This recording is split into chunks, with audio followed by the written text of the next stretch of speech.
Hi there mga beloved kong soulmates. Kamusta po kayong lahat? Nandito ang piniling Kodran sa Utara Channel para bigyan kayo ng isang soulful and meaningful na tarot reading dito lamang po sa inyo lagi nabangan. Sinusubaybayan ang pinakamalarang sa Utara Channel. Ating po reading ngayon pagsasamahan ay alamin po natin yung maganap at kapalaran na dapat asahan para sa Chinese New Year 2026 ng ating mga pinakamahal na nasa sign of Pisces. Okay, Pisces, Sun, Moon, Rising, and Venus sign, this is for you. Malapit na po ang ating Chinese New Year. That's February 17, 2026, Year of the Fire Horse.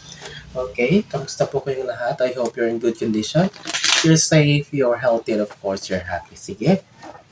Bago po kayo sa ating channel at nagustuhan nyo po or nakaresonate kayo sa ating reading, don't forget to comment, like, share, and of course, subscribe nyo po para mas lalong lumugo ang ating channel at tumawak ang reach ng ating mga videos. Sige, kunin na natin Pisces ang inyong 10 barahan, Spirit, Universe, Spirit Guides, Angels, Ancestors, Holy Spirit, 10 cards please for Pisces.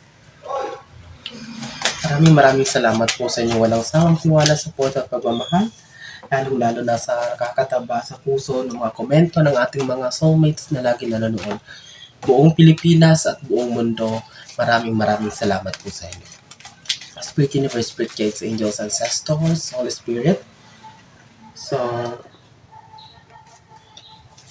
I hope you're doing great. Maraming salamat po. Sabi ko nga, uulit-ulitin ko po, hindi po ako magsasawang magpasalamat sa inyo.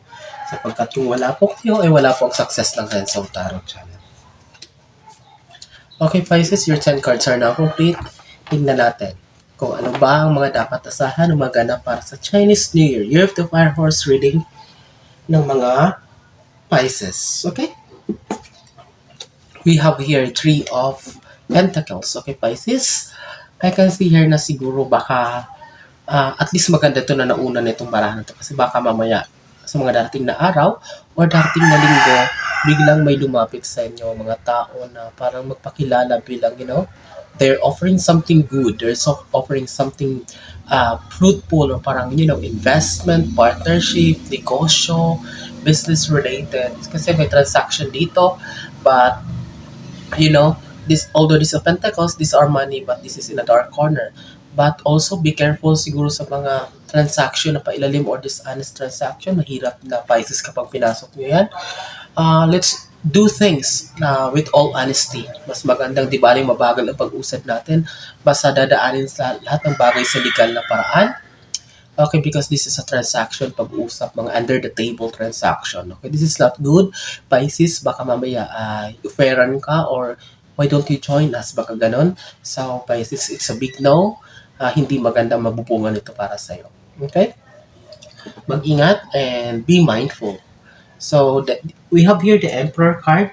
I can see here is like a wish fulfillment for you. Although, we have still 8 cards, but I'm positive sa energy na nararamdaman ko sa 8 barahan na to, tutuloy-tuloy talaga ang good news. Okay, this Emperor card signifies manifestations being granted for you. It's on the way. Konting itiis na lang, Pisces, malapit na to sa'yo because this Emperor card signifies or represents the universe, ang Panginoon. Okay, maybe you have a lot of manifestations and prayers, wishes na binabato or binubulong ng mga nakaraang linggo or mga nakaraang past months, and you can see good news, positive result about that manifestations. Tingnan mo, sasagutin tayo Pisces ng mga baraha sa mga susunod. Okay? So, although, di ba, wala pa namang clear na confirmation about this good news or manifestations, but I can feel. Tingnan natin. Okay? This is a new world card for you. So you're considering a lot of options. You're thinking of new ways. Maring nag-iisip ka ng mga bagong pagkakakitaan daw, mga bagong trabaho na lilipatan or susubukan. Okay, so we have here the 2 of Wands. Maybe you are also nasa gitna ka ng pagdidesisyon or parang it's like you are in the middle of a big decision making kasi parang hindi mo rin maiwan-iwan, parang hindi mo rin hindi mo rin basta-basta matalikuran ang mga obligasyon or responsibilities sa kasalukuyan mong trabaho. Okay, that's why it needs enough. It's like wise thinking or big decision making. So Pisces, paghandaan ito, but I know that you can do it kasi dito mo si Emperor, ika-guide ka naman ng universe. Malilinawan ka naman, bibigyan ka ng wisdom. At the same time, you are going to solve and face it with flying colors, Pisces. Okay? So, tingnan natin. Ayan, Queen of Wands. So, I can see here na talagang kumbaga may mga tao na tutulong din sa'yo.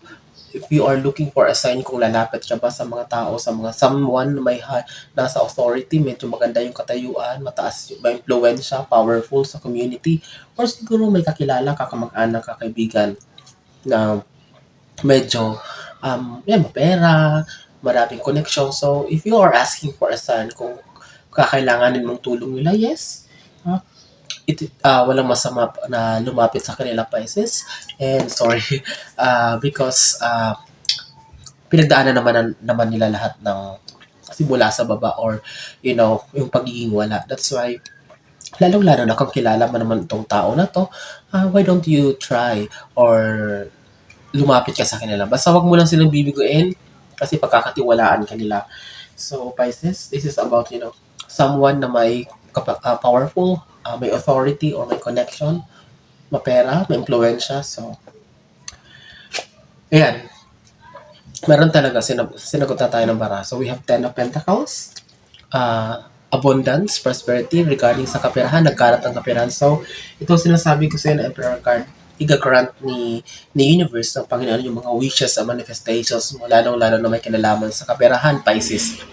If you're thinking of something na magbubunga or parang money-making, na sideline, side hustle, so why don't you try it? Kung handa ka naman, feeling mo ay magiging okay naman to, then go. Kasi dito na, sinagot na tayo ng mga baraha. So it means it will yield a positive result.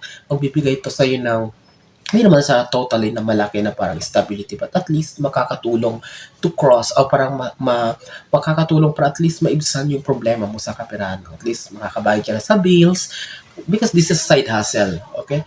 So, kung meron kang naiisip, gawin mo na yan. Why don't you try it, Pisces?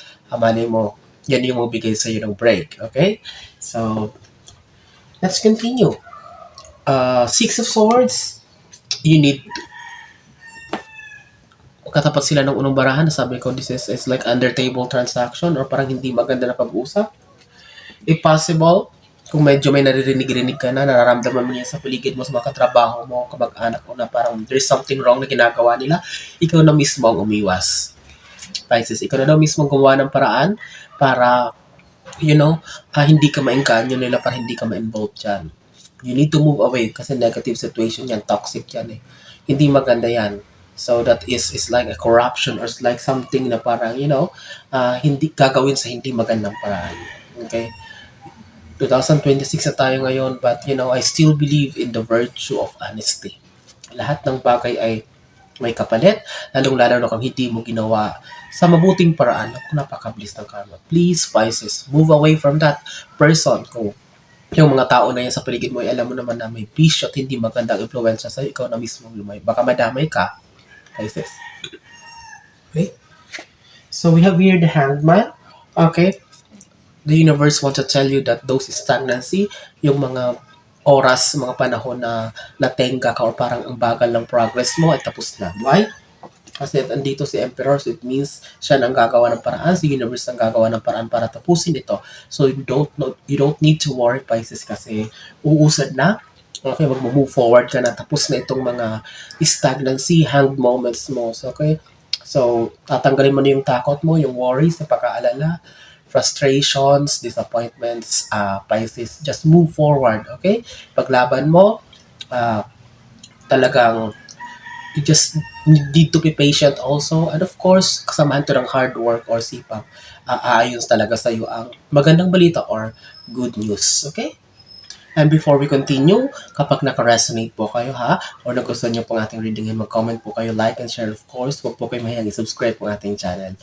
Sige, let's continue, Pisces. We have here the Two of Swords. So, magkatapat pa sila ng Two of Wands. So, meron ka talagang pinag-iisipan, meron ka talagang gustong mangyari na parang it needs urgent action or parang gusto mo na talagang gawin. So medyo naguguluhan ka pa, but don't worry because this is a good opportunity for you.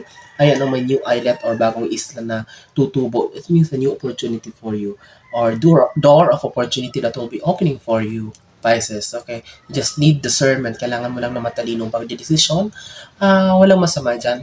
You just pray, meditate, ask for the sign of the universe. So, igagayad ka niya, bibigyan ka niyang wisdom, clarity sa pagde-decide. So, meron talagang sa kasalukuyan, Pisces, meron talagang decision making na gusto na kinakaharap ka. Medyo nalilito ka pa, medyo naguguluhan ka pa. But later on, in the upcoming days, maliliwanagan ka din.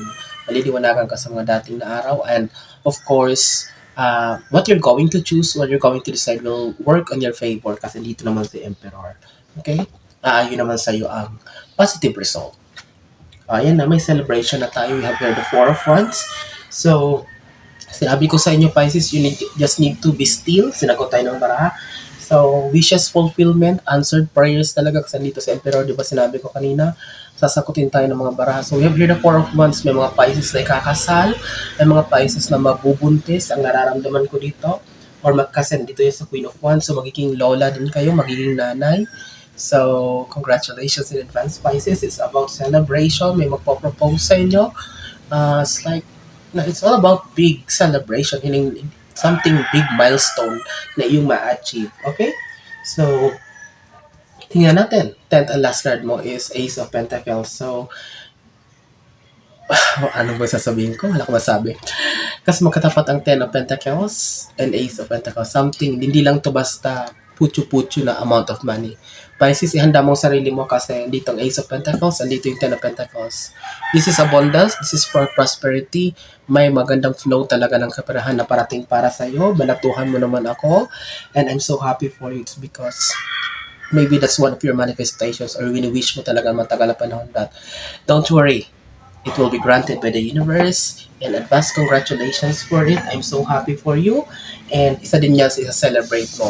Itong mga kaperahan na siguro may magbabayad na sa inyo, makukuha mo niya yung back pay mo, pension, bonuses, incentives, may madidil kang malaking properties na magbibigay sa'yo ng commission. So whatever is that, I'm so happy for you. Galingan ang pagmamanage ng pera, paghawak ng pera, medyo higpitan ang sinturon, but all in all, it will make you so much happy, Pisces. And I know that this is what you're waiting for a long time. Okay? So, I hope and I pray maraming nasa sign ng Pisces ang makaparoon dito ngayon. At kapag nagustuhan niyo po at naka-resonate kayo, ay mag-like, share, comment po. Of course, don't forget to subscribe. Hanggang susunod natin pagsasama, mga pinamamakong Pisces, nasa mga kayo naroon. Ano mga ginagawa niyo? Mag-ingat kayo lagi. God bless us all.